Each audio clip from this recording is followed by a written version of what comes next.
នៅតែខឹងគ្មានក្តីអាណិត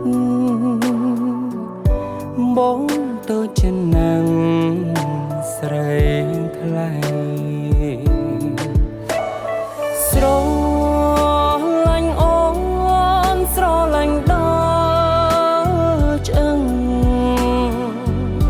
បងតែងទុនតាំងដោយចិនភែក្តីក្រុមគ្រាចង់តែនៅចិនស្រីអន់ចិត្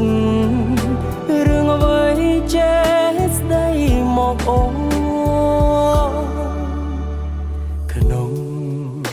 ជាមនេះគ្មានចង់បានអ្វី